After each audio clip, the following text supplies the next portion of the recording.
બોલ એનો જ વ્યવહાર લેવા આવી છે તું? હા. શું વ્યવહાર શું જોઈએ? ચાલ ભાઈ કહેજે હાલીશ કહેજે. લાકડી માટે લાકડી. લાકડી એટલે લાકડી. એક લાકડીનો વ્યવહાર તને કરાવું, જ્યાં લાકડીના વ્યવહારમાં તું ખમા કરી દેશ. હા, ખમા કરી દે. સાચું? સાચું. આ શંકર ભગવાનની સોગન. ભગવાનની અંશ. લે ભલે માગસ ને મારા તો માગવાનો ચેતાતી ને પકડ હાથ મારા. કા શંકર ભગવાનની સોગન. શંકર ભગવાનની ખોટું બોલું તો ફરતી બનતો, ખોટું બોલું તો ખરું. પુષ્ટિ બનતો. પુષ્ટિ બનતો. જે બોલીએ જે બોલીએ એમાં રાજીથી લઈ લઈશ. એમાં રાજી થઈ. ગામડે લાકડી મેં કહું ને, આ કેટલા વર્ષ જૂની વાત છે આ? આ 15 વર્ષ જૂની વાત છે. માતાના. સાચી વાત. રમ રમ રમ રમ રમ રમ રમ પેલા ખુલ્લું રમ. વ્યવહાર તો તારો તો દીપોનો. મારો જ. તારો સાચું ને? બોલો શું થાય કલમ? મારી અઢી બને.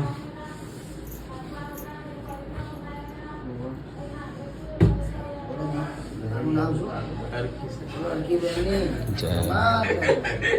ખમા ભાઈ. આઈ નીકળી ઝાટકી કરવાની. સાચી વાત છે. માતાના. ચાલ હવે તારા દીકરાજી માફ કર. માથા દે દે પગે લાગ ભાઈ. ઝોપડી માતા. હમ? ઝોપડી અચ્છા ઘરની કે બહારની? ઘરની અચ્છા વાસીના પાલવડાની હું દીપો ઝોપડી. એ જે ડોસી હતી એની પાલવની માતા ને? હા. અચ્છા